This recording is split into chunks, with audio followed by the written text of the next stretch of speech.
Well, President Trump is doubling down on his attacks on Congressman Elijah Cummings, calling the Maryland Democrat racist and saying he's done nothing to improve conditions in his Baltimore district. Cummings is chairman of the House Oversight Committee, which recently hosted a hearing on border conditions titled Kids in Cages.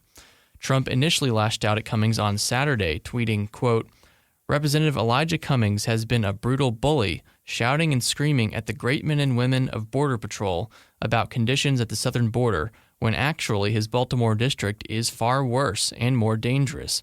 His district is considered the worst in the USA." Trump went on to call it, quote, "a disgusting rat and rodent-infested mess," and said, quote, "if he, Cummings, spent more time in Baltimore, maybe he could help clean up this very dangerous and filthy place," end quote. While Democrats widely panned those tweets, with House Speaker Nancy Pelosi condemning them as racist and referring to Cummings as a champion for civil rights and economic justice. Cummings himself responded, saying, quote, "Mr. President, I go home to my district daily. Each morning I wake up and I go and fight for my neighbors.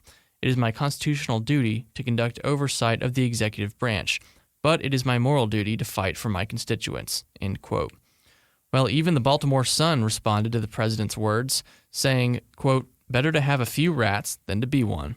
But not to be outdone, on Monday, the president tweeted, "The fact is, Baltimore can be brought back, maybe even to new heights of success and glory, but not with King Elijah and that crew.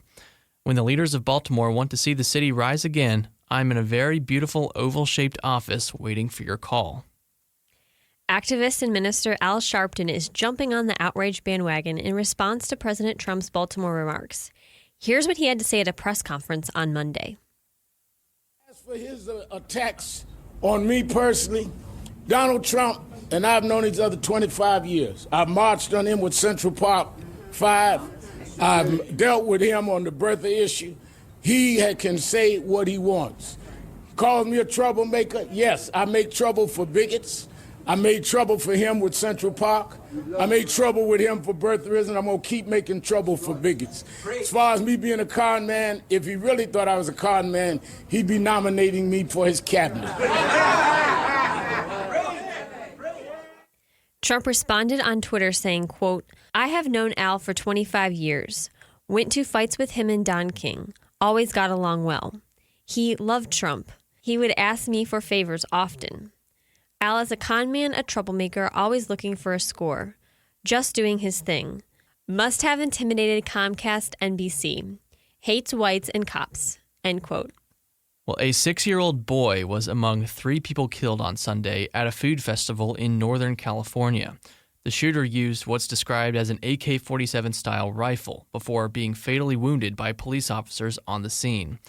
President Trump responded in a press conference Monday. Deepest sadness and sorrow for the families who lost a precious loved one in the horrific shooting last night in Gilroy, California. While families were spending time together at a local festival, a wicked murderer opened fire and killed 3 innocent citizens, including a young child. We grieve for their families, and we ask that God will comfort them with His overflowing mercy and grace. We're praying for those who are recovering right now in the hospital, some very, very serious injuries. We thank the brave members of law enforcement, they never let us down, who swiftly killed the shooter. We reaffirm our national will to answer violence with the courage, determination, and resolve of one American family. We will continue to work together as communities and as citizens to stop evil, prevent violence, and protect the safety of all Americans. Well, police are investigating what may have led the shooter to carry out the shooting.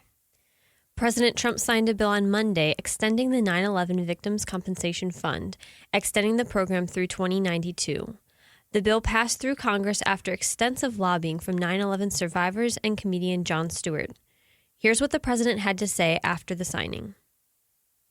In the wake of the September 11th attacks, courageous Americans raced into smoke, fire, and debris in Lower Manhattan, the Pentagon, and a field in Shanksville, Pennsylvania.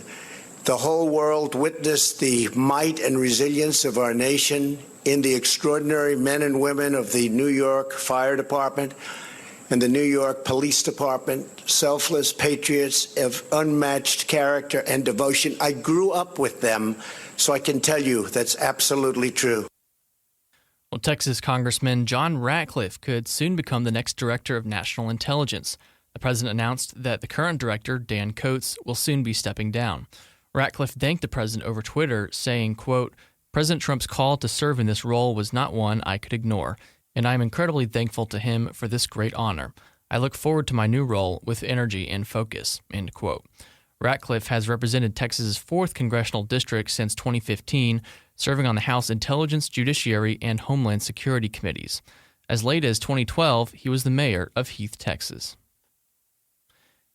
Up next is Kate's interview with Nate Rodgers on polling in purple states. Tired of high taxes, fewer healthcare choices, and bigger government? Become a part of the Heritage Foundation. We're fighting the rising tide of homegrown socialism while developing conservative solutions that make families more free and more prosperous. Find out more at heritage.org. Joining us today is Nate Rodgers, who is a senior advisor for political affairs at Heritage Action for America. Nate, thanks for joining us. Thank you. So Heritage Action just did a series of polls in the United States, sometimes focusing on purple states, sometimes looking nationally, sometimes looking at people of a certain ideological persuasion. They talked about healthcare, socialism, capitalism, and much more. So Nate, what were some of your biggest takeaways? Yeah, so this was a really interesting exercise. We entered it not looking to reach any conclusions that we had going in. We wanted to be very open in a polling process. So the purple state poll is actually the 4th poll out of a series of 4. So it was actually the last poll that we conducted. And the first poll we conducted was a Republican-only poll. So we wanted to see where conservatives and people who identify as Republican, where they agree.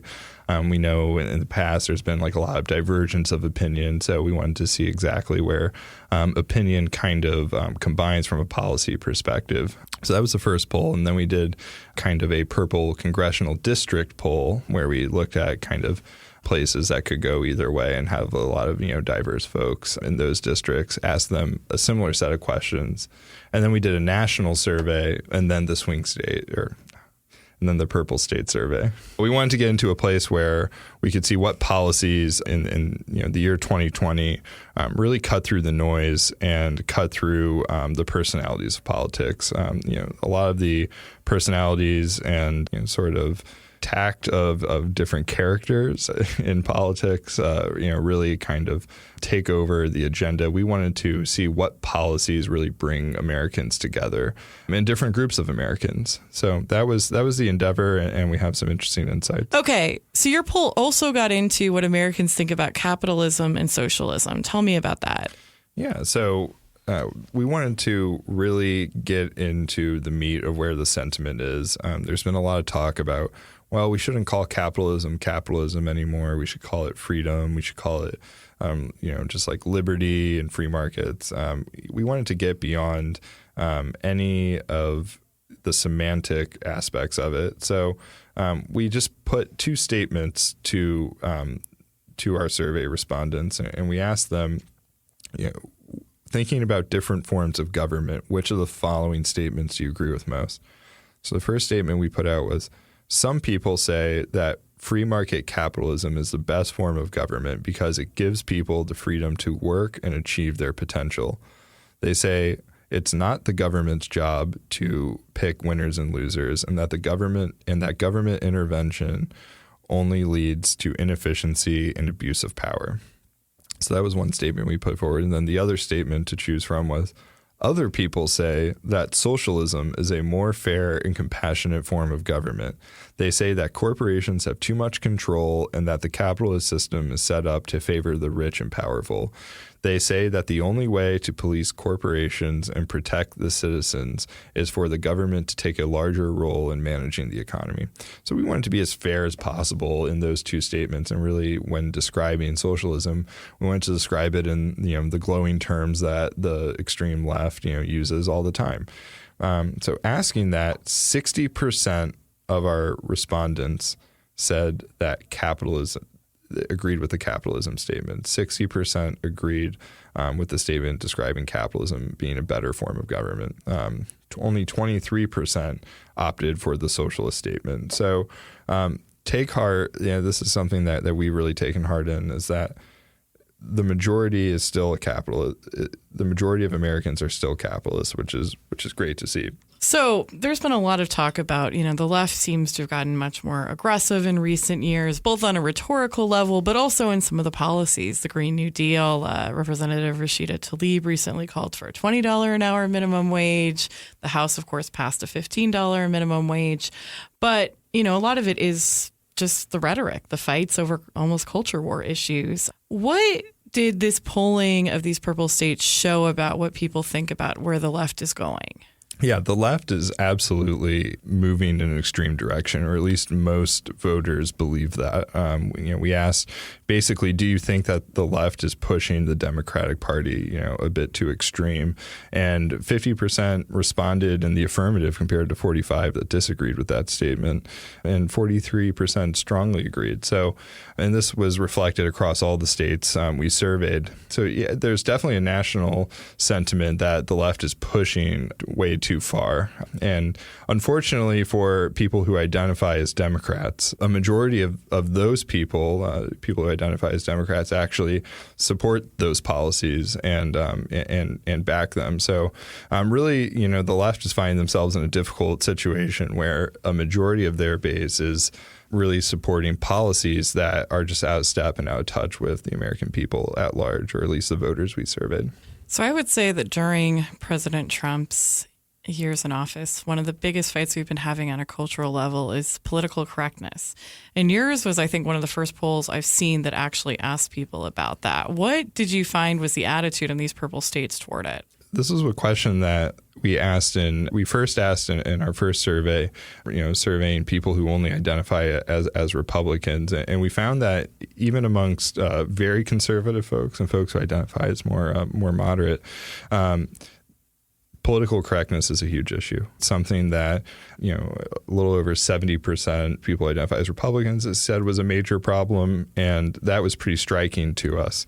So we asked it in a national survey also. So we asked, do you think that political correctness is a major problem, minor problem, or no problem at all? And people saying major or minor problem, 79% of the electorate at all feels that political correctness is a problem. And as I mentioned earlier, we're looking for ways, for policies that will bring Americans together. And it was very interesting that the political correctness, which isn't really a policy issue, really paints everything, going on. So as we're, at Heritage Action looking for policies, taking that knowledge of how the country feels about political correctness is really important. And what did, I know you mentioned nationally it's 79%. What about the poll from the purple states? Yeah, we didn't have that. No, you did. It was in your slide. Yeah, so that was in the national. There's two surveys. Oh. Shoot, sorry. Okay, so I might redo the intro after you're gone because I think I mischaracterized it then. Okay, so there's more than two. That's why I was kind of fighting against you. Sorry. No. Don't Sorry, that makes you, sense. Katie. Perfect. Okay, so what do you think should be food for thought What do you think should be food for thought for conservatives from the polling you've done? Yeah. Basically, there are a lot of innovative policies that bring our country together. So we looked at different voters that have switched their votes in the past. We've looked at Americans from all different backgrounds, and there are a lot of interesting policies in the area of jobs, of the economy, of culture that do bring everyone together with significant majorities. And I think in these polarizing times, a common thought and attitude that people have is we can't agree on anything, and that's simply not the case. We have found policies in a variety of different areas that really do tie everyone together. And what are some of those policies? Yeah, so a great policy, a great area of policy that really everyone agrees with is the idea on what the future of education should be. And, starting this out, we asked folks about, whether or not they believe that there are skilled labor jobs out there that don't require you to go to college, don't require you to take on student debt, and actually can end up paying you more than a job that you would have to go to college for, would pay. And 72% of the people we surveyed agree with that, which is pretty impressive, compared to only 21% that disagreed. So the country at large, and this was in our Purple State survey, the country at large agrees that there are great jobs out there that don't require you to go to college. And on tying with that, in our national survey, for instance, we asked, do you think the cost of a college education is worth it, basically? Do you think the price of a 4-year college degree is worth the price of tuition today? And 72% disagreed with that statement. So, taking two different questions from two different surveys, they really do tie in the same sentiment that there's a lot of issues with the cost of college. And what are some solutions? That's a common problem. Is there a common solution that people feel? Well, yeah, 87% of the people we surveyed nationally believe that, they would support more efforts for job training. So while there's a huge dissatisfaction with the cost of college and, the rising cost of tuition, there's a huge, an equally strong push for more job training options. And it's really interesting to see. So what about healthcare? Obviously this has been an issue that's really roiled the country for at least a decade. We now have some on the left pushing for Medicare for all. What did your survey reveal about Americans' attitudes on this? Yeah, so healthcare is a contentious issue, or has been in the past, and it's an issue, once again, you would think there'd be a lot of disagreement across the country. That's just simply not the case. We asked basically, Americans, do you favor or oppose doing away with all private health insurance companies and creating a government-run healthcare system? And we wanted to keep the language of single payer, Medicare for all, these things out of it. We just wanted to see what the sentiments were exactly. And 65% of voters opposed, doing away with all private health insurance. 65% opposed that, 52% strongly opposed that. So there's a huge amount of opposition, and only 27% favor it. So there's a large consensus on the fact that government-run healthcare is not the solution. And when it comes to, if there is a problem with healthcare, what are your problems with healthcare? 55%, a majority, said that healthcare costs them too much. It costs the consumer too much, as opposed to only 15% that said there wasn't enough coverage, or 9% that said there's not enough quality in the healthcare. So when you look at what problems Obamacare really looked to solve, it was a problem of access, and it was a problem of quality a lot, and it sacrificed costs. We all know that Obamacare caused insurance premiums to skyrocket, and that effect is felt a bit by Americans when they're looking at what can be fixed about the healthcare system. Just reducing consumer costs is something that is an area that we can improve on. So what do Americans think about taxes? I think when I was looking at this polling, one thing that jumped out at me, which I don't personally agree with this, but it seemed like it was really popular to tax the super rich. It is. This was one of the more unfortunate findings. This is one I point to when people ask, well, did you cook the books? Did you skew the numbers? This is certainly not a result that is ideal, for myself or Heritage Action to find. But yeah, 47% of Americans feel that the richest 10% of Americans are taxed much too low. Which is a striking number. And then on top of that, another 16% feel they're taxed somewhat too low. So the leftist ideology of Occupy Wall Street and Antifa and these things of wealth redistribution and taxing the rich, that has gotten through. That is something that has been effective in terms of convincing Americans, which is sad to see. But a lot of middle-class people still think that they and small businesses pay too much in taxes, right? Yeah, absolutely. So, asking a similar question, Do you think, how do you think the middle class is taxed? 33% said much too high. So while there's a huge, over 60% feel that the richest 10% are taxed too little, a solid 59% feel the middle class is taxed too high, and also that 57% say that small businesses are taxed too high. There is an appetite for potentially even more tax cuts for middle class Americans and small businesses, which is great to see. And what about the issue of immigration? Speaking of an issue where it's hard to separate viewpoints from rhetoric, what do people actually think? Yeah, this is one of the more polarizing issues of our time, and our polling once again did capture where the polarization is and where there is a chance for a consensus and where a consensus already exists. So there is polarization about building the wall, which is not a surprise to anyone. It certainly wasn't surprising to us. We asked, do you support building a wall on the U.S. border with Mexico?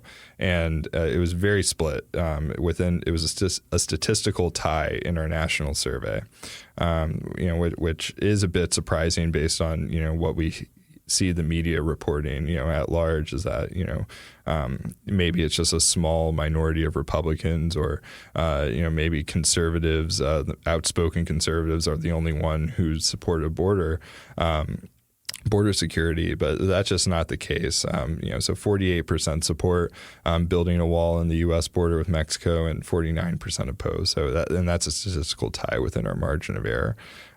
But we see immediately where the polarization happens, and it does happen, between people who live in rural areas and people who live in suburban areas. It happens.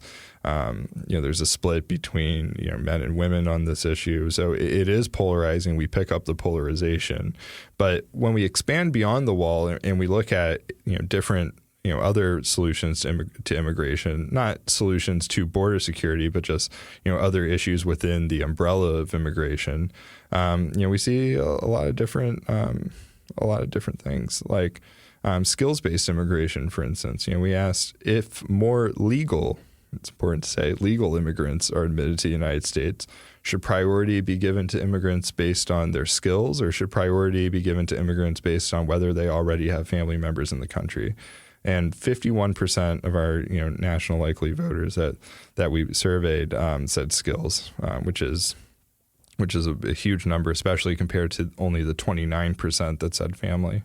And with this, really one of the only subgroups that prefer chain-based family migration over skills-based immigration are people that subscribe to a liberal ideology. So that subscribe to a liberal ideology. So that's an area where we do have consensus across pretty much all of our crosstabs and subgroups, really, except for liberals. So lastly, you've obviously been working on this polling for months. Did any of the results particularly surprise you? Yeah. We had some huge surprises. One in particular, sticking with the subject of immigration, we asked, when it comes to illegal immigration, which do you think is the biggest challenge illegal immigrants pose to America? 1, they take jobs from Americans. 2, they commit violent crimes. 3, they overuse social services. Or 4, they undermine American culture.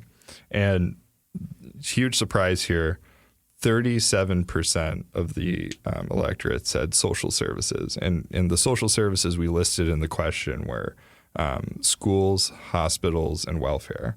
I've run little impromptu focus groups on this, asking this question at dinner parties and family gatherings and things. Wow, you must be a lot of fun. I know. I try to keep things interesting with polling questions, but it does come back about the same. So we hear the president talk a ton about the crime and jobs aspect, and those are very important aspects to immigration and are important challenges that illegal immigration poses. But the social services is by and large the most popular thing. And that's probably, of the 4 challenges we listed, that's probably the challenge the president talks least about. So when we're working trying to come up with policies to, bring Americans together. This is finding a way to help, relieve social services and speak to that aspect of immigration. That's something where we bring independents into the fold. We bring moderates into the fold. This is all their greatest concern as well. Okay. Well, thank you so much for joining us again, Nate Rodgers of Heritage Action for America. Thank you. And full disclosure, I should note that Heritage Action is a sister organization of the Heritage Foundation, our parent organization. And that's going to do it for us today. Thanks for listening to the Daily Signal podcast, brought to you from the Robert H. Bruce Radio Studio at the Heritage Foundation. Please be sure to subscribe on iTunes, Google Play, or SoundCloud, and please leave us a review or a rating on iTunes to give us any feedback. We'll see you again tomorrow. The Daily Signal podcast is executive produced by Kate Trinko and Daniel Davis.